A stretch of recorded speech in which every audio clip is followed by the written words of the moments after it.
నమస్కారం. Welcome to our YouTube channel అనగనగా ఓ కథ.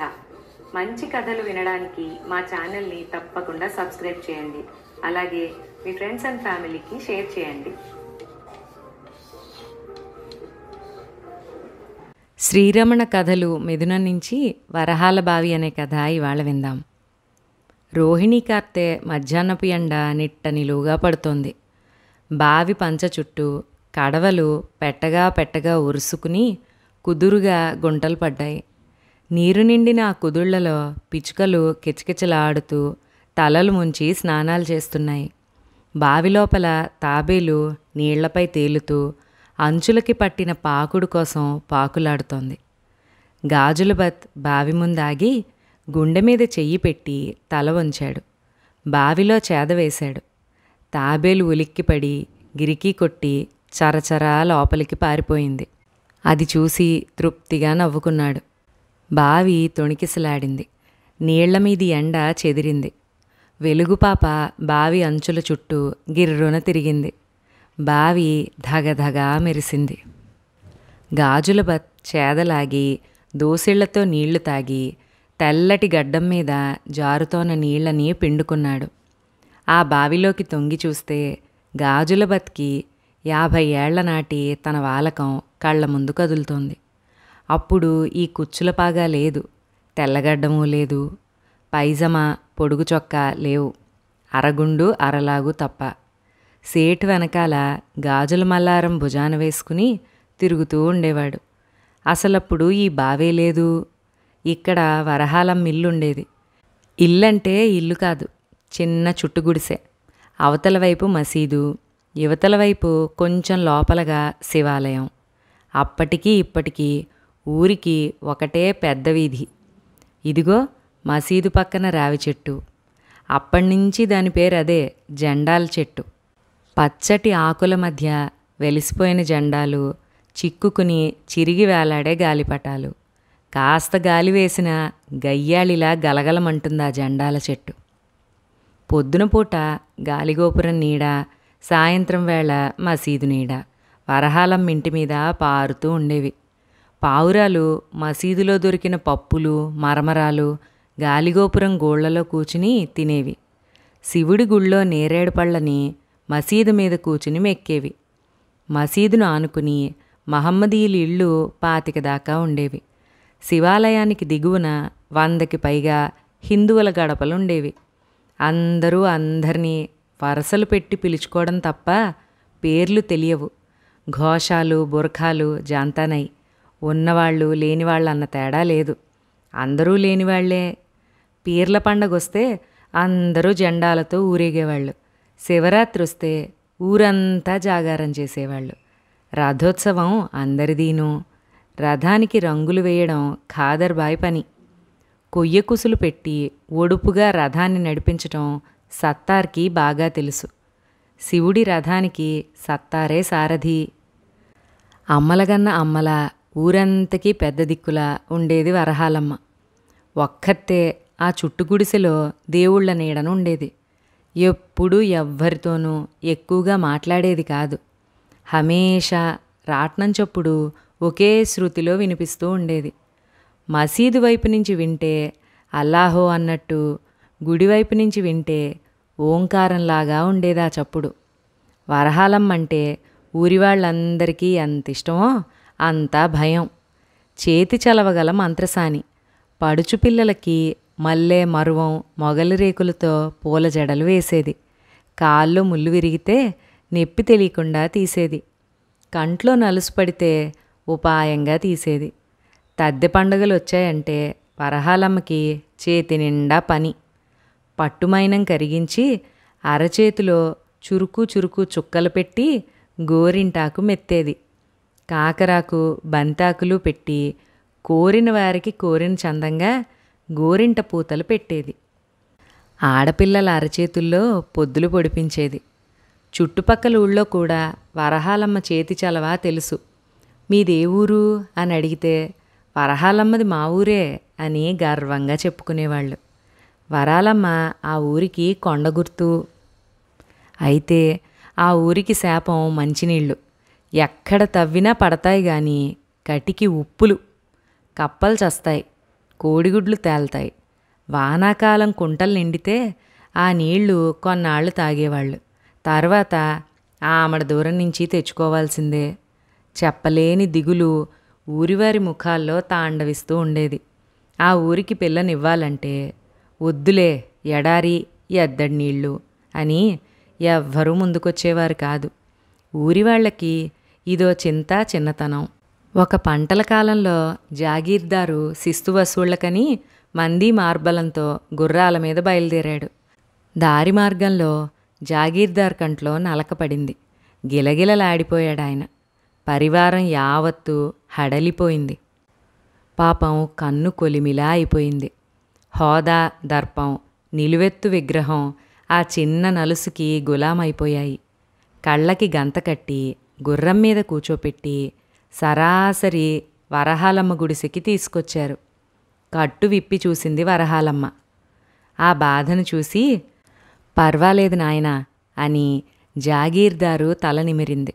నట్టింట నేల మీద కూచోపెట్టింది.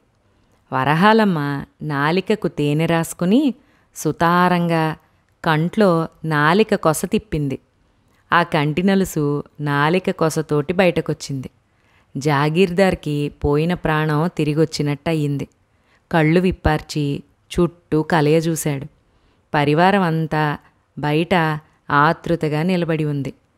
కంటి నలుసంత సంకోచం కూడా లేకుండా దర్జాగా వరహాలమ్మ కాళ్ళకి వంగి మొక్కాడాయన. జరీపాగా రొంటిన ఉన్న మొహరీల సంచి తీసి ఆమె పాదాల దగ్గర ఉంచాడు.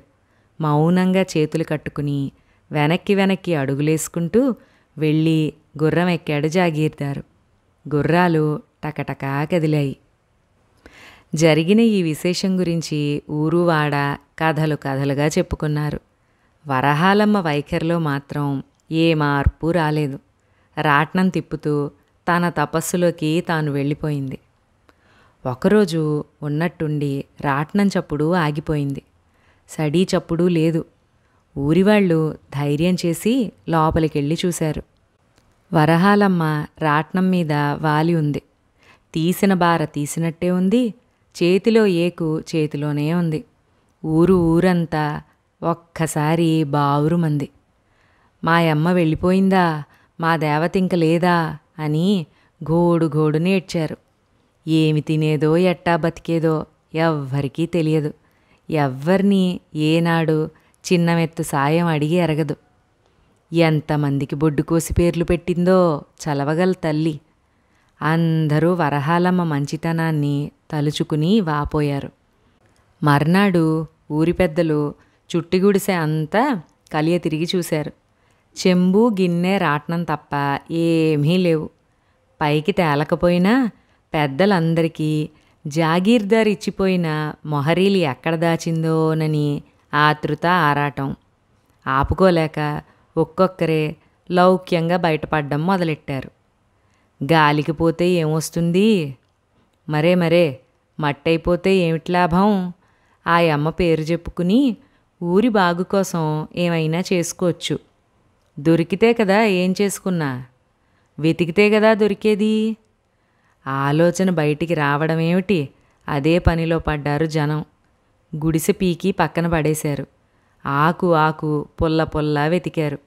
ఎక్కడా మొహరీల జాడ లేదు. బంగారం ఆకుల్లో కప్పెడతారా, మట్టిలో చూడండి అని ఓ పెద్దాయన సలహా విసిరాడు. పారలు, పలుగులు, తట్టలు, బుట్టలు వచ్చేశాయి. క్షణంలో తవ్వకాలు మొదలయ్యాయి. అదే కైవారం, అదే గుడిసె హద్దులో తవ్వండి, పైనుంచి సలహాలిస్తున్నారు. ముసిలిది గట్టిదే, తాను తినకపోతే పోయే, ఊరికి అప్పగించిపోవచ్చుగా. పోతానని కలగన్నాదేంటి, పెద్దతనం గదా, మూలపడితే ఉంటుందని దాచుంటది పాపం. మల్లె పువ్వులా రాలిపోయింది. ఎక్కడ లేని శక్తి తెచ్చుకుని తవ్వకం సాగిస్తున్నారు. ఆశ దెయ్యంలా ఆవరించి పనిని వడివడిగా జరిపిస్తోంది. నిలువులోతు తవ్వారు. ఖంగున చప్పుడైంది. పలుగువేటికి ఉత్సాహం పెల్లుబికింది. ఒడ్డున కూచున్న వాళ్ళు కూడా గుంటలోకి దిగిపోయారు. కాలు చెయ్యి పలుగు పారా కదిలే సందు లేదందులో. పలుగులు పక్కన నాటి చేతులతో మట్టి లాగారు. చివికిన తలపాగా జరీపోగులు వలలా చుట్టుకున్నాయి. ఆ వలలో పగిలిన మట్టి పిడత పెంకుల మధ్యలో మొహరీలు మిలమిల్లాడాయి. ఉన్నాయి రోయ్, దొరికాయి దొరికాయి ఆనందంగా అరుపులు వినిపించాయి. ఎక్కడికి పోతాయి అసలా మడిసెట్టాటిది, మన కోసం బతికిన మడిసి. మనకిచ్చే పొయ్యేది కానీ అనుకోకుండా దీపం కొండెక్కింది. దాంతో ఈ తిరకాసొచ్చి పడింది. నిధి పైకి చేరింది. బంగళా తాళ్ల ఉట్టిలో పెట్టినట్టుంది మొహరీల పిడత. చూశారంట్రా అప్పటి జాగీర్దార్ తలపాగా? వరాలమ్మ కాళ్ళ దగ్గర పెట్టాడు కదా. అంతా విడ్డూరంగా చూస్తున్నారు. శివద్రవ్యం శివసన్నిధికి చేరింది, అంతా శివలీల అన్నారు పూజారి గారు. పూజారి వంక నలుగురైదుగురు ఎగాదిగా చూశారు. శివుడిదెట్టయితది? ఇచ్చింది మా ఆద్మీ. అయితే మసీదు మీద ఖర్చు చేస్తాం. నిధి నిక్షేపాలన్నవి ఎవరి స్థలంలో దొరికితే వాళ్లకే చెందుతాయి. అయితే ఈ స్థలం నీ బాబుగాడిదా? మరి నీ అబ్బగాడిదా? ఈ స్థలం పోరంబోకు. నువ్వు కూడా. వాతావరణం మారింది. గాలి బరువెక్కింది. కత్తివేటుకు చీలిన వెదురల్లే ఊరు రెండుగా చీలిపోయింది. మసీదు, శివాలయం. ఈ గొడవంతా దేనికి? అసలు ఈ స్థలం మీదో మాదో తేలుద్దాం. కరణం గారిని పిలవండి అన్నారు. మీరు మేము ఏమిట్రా అబ్బి, అందరం ఒకటే, అందరి రక్తమూ ఎరుపేను అన్నారు పూజారి గారు. ఎరుపే? మహా చెప్పావు గాని చెట్లన్నీ పచ్చగానే ఉంటాయి. మరి చింత చిగురు పుల్లగా ఉంటుంది, వేపాకు చేదుగా ఉంటదే అన్నారొకరు వెటకారంగా. నిధి చుట్టూ జనం.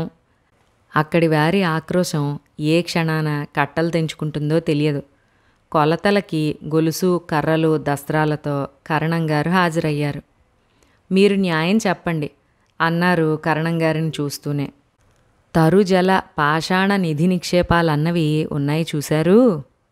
అయినా దేనికి, కొలతలు ఆగుతున్నాం కదా అని కరణంగారు మాట దాటేసి పనిలో పడ్డారు. కరణమయ్యా, అన్యాయం చేయకు, నువ్వు గ్రామాధికారివి, నీకు మే అందరం ఒకటే. ఎంత మాట! దేవుడికి నాకు అందరూ సమానమే. పోనీ ఓ పని చేసుకోరాదు? ఈ కొలతలు కరామందులు తేలేవి చచ్చేవి కావుగాని అధికారిగా నాకో 10 జమ చేసి మిగతావి సొహం సొహం తీసుకోరాదు? గాలికి పొయ్యే పేలపిండి అన్నారు. అబ్బా, కరణీకం దెబ్బనిపించావు సామి. అది ఏమీ కుదరదు. అటో ఇటో తేల్చాల్సిందే.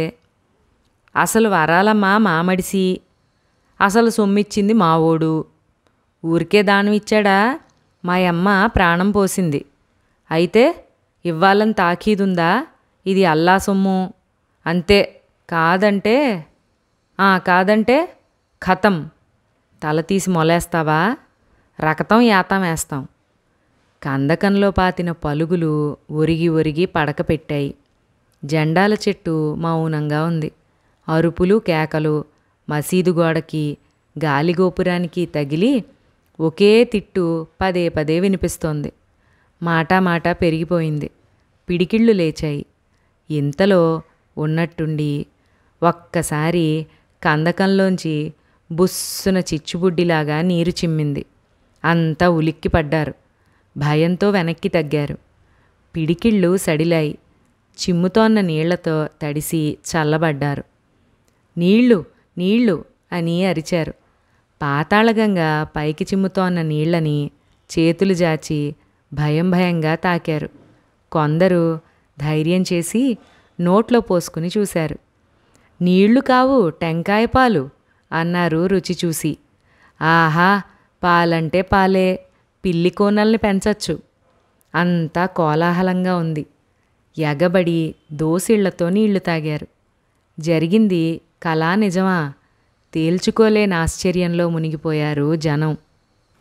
అంతా వరాలమ్మ చలవా. ఆమె దొడ్డగుణం ఈ తీరున నీరై ఇంకి పాలై పొంగింది. ఆ తల్లి నడిచిన నేల నీటిపట్టు ఎందరికి సాయం చేసిందో.